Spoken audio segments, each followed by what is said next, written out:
Au nom du Père, du Fils et du Saint-Esprit. Amen. La paix de Jésus soit dans votre maison. J'espère que vous allez bien, que vous êtes dans la paix et la joie de Jésus. Alléluia. Et oui, nous fêtons l'Immaculée Conception, la fête de l'Immaculée Conception. Alors, j'ai fait plusieurs vidéos sur l'Immaculée Conception et dans celle-ci, j'ai essayé je vais essayer de vous faire une synthèse d'où ça vient. D'où vient cette fête de l'Immaculée Conception de notre Sainte Mère Marie. D'où ça vient. Mais il se trouve que cette tradition, cette fête, eh bien, elle a été célébrée beaucoup plus au départ. Elle était surtout chez les chrétiens d'Orient. Alors, quand on dit aujourd'hui les chrétiens d'Orient, on ne dit pas les orthodoxes. À l'époque, il n'y avait pas de séparation.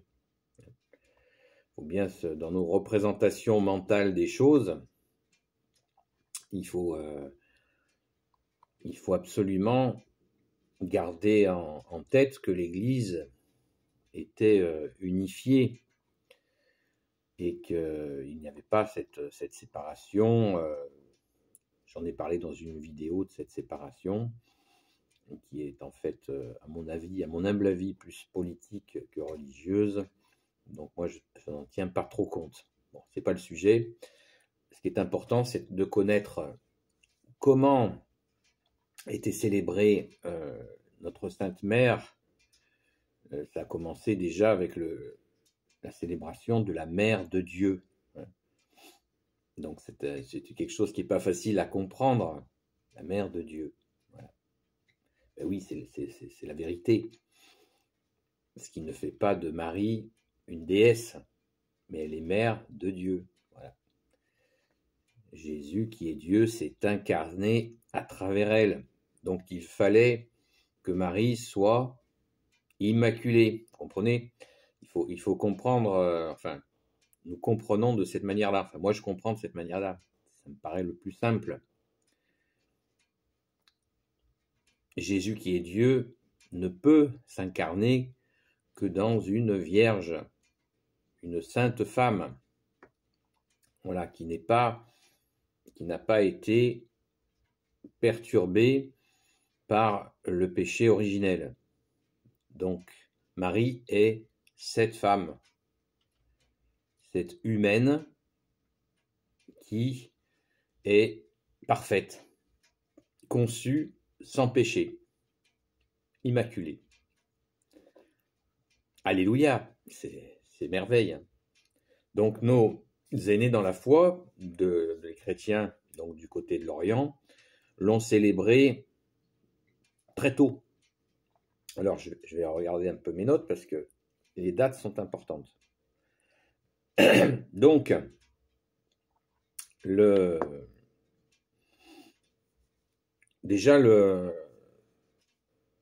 cette célébration de Marie, elle vient du grand amour qu'il y avait entre les apôtres et la très sainte Vierge Marie. Déjà, l'accueil, l'écoute et l'amitié, l'amour avec les saints apôtres, et ça a continué. Donc, on trouve déjà de grandes célébrations de la Vierge Marie dès le 2e, 3e siècle. C'est très tôt. Mais pour ce qui concerne donc des fêtes encore plus spécifiques, notamment, comme je viens de vous le dire, la Mère de Dieu. La Mère de Dieu, eh bien déjà le concile d'Éphèse,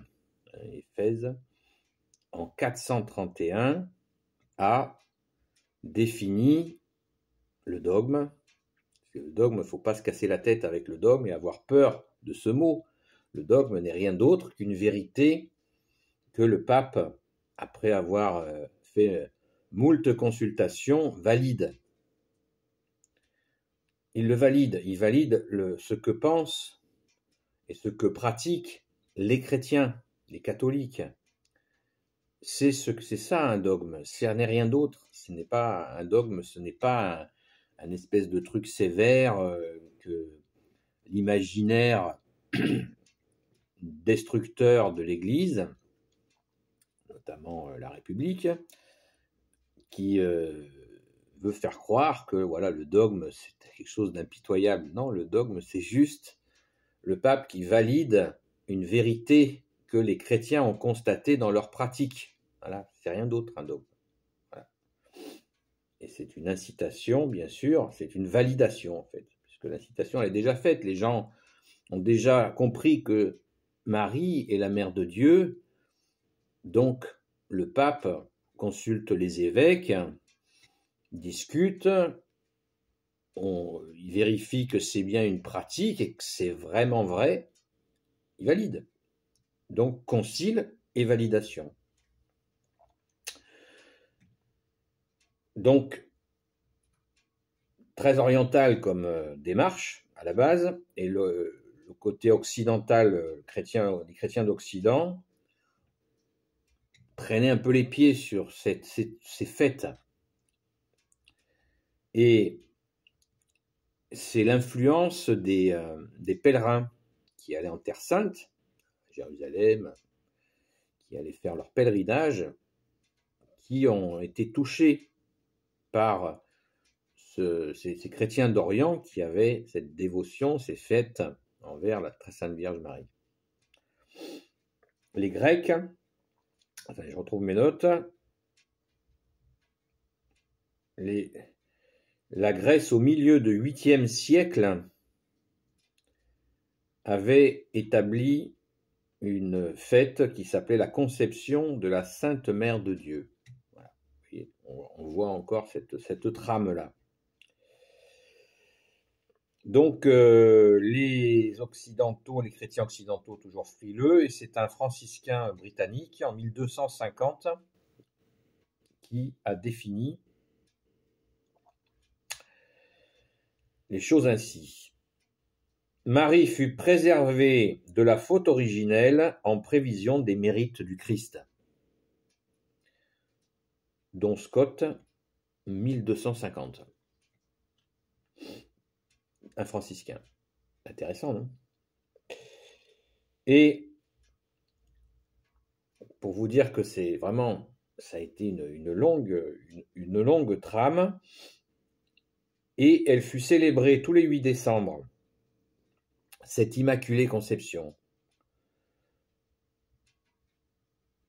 à partir de 1477, sur décision du pape Sixte IV.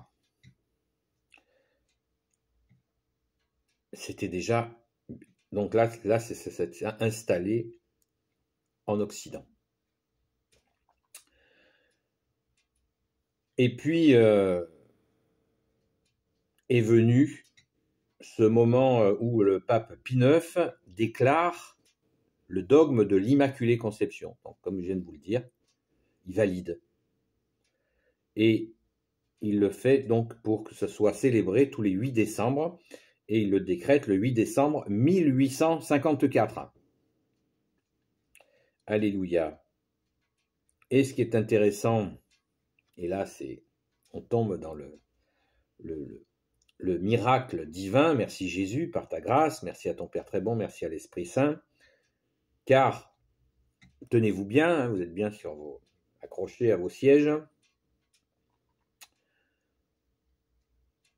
le 25 mars 1858, à Lourdes, devant la petite Bernadette, Marie apparaît et elle dit, je vous le donne en mille, je suis l'Immaculée Conception. Donc vous voyez que les dogmes ne sont pas si terribles que l'on veut bien nous le dire, et au contraire, que le dogme c'est quelque chose de tout à fait pertinent, puisque le dogme de l'Immaculée Conception est décrété en 1854 Et en 1858, la très sainte Vierge elle-même apparaît devant Bernadette et dit « Je suis l'Immaculée Conception ». Voilà. Donc, tout est dit, tout est dit, c'est absolument fabuleux. Nous la fêtons donc aujourd'hui, nous fêtons l'Immaculée Conception en ce jour, et c'est comme un dimanche. C'est une solennité, comme on dit dans l'Église, donc je vous invite à aller à la Sainte Messe, renseignez-vous vite sur les horaires des messes, il y en a aussi ce soir, ce matin, ce soir, faites comme vous pouvez, mais je vous invite vraiment à y aller, où nous fêtons donc l'Immaculée Conception. Comme je vous l'ai indiqué, comme je vous l'ai dit, il fallait une femme sainte, parfaite, conçue sans péché, pour pouvoir enfanter du Sauveur Jésus le Christ Jésus. Alléluia. Béni soit le Père, le Fils et le Saint-Esprit. Amen. Ô Jésus, toi qui peux tout et qui portes tout, toi le Sauveur, toi l'Emmanuel, je te confie toutes celles et ceux qui regarderont cette vidéo, ainsi que leurs proches, selon ta sainte volonté. Sainte Marie, Reine des cieux, toi l'Immaculée Conception, toi qui écrases le serpent, toi qui as la lune sous tes pas, toi notre Mère, Notre-Dame. Saint Joseph, toi le juste et le saint, toi le sage, toi la terreur des démons, toi le saint gardien de la Sainte Église catholique et apostolique.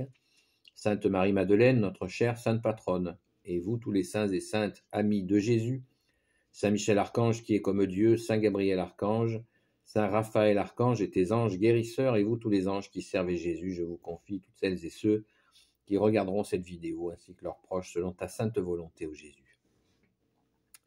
Eh bien, à toi, ô notre Mère, bonne fête de l'Immaculée Conception, et je vous dis donc, la paix de Jésus soit dans votre maison. À très vite.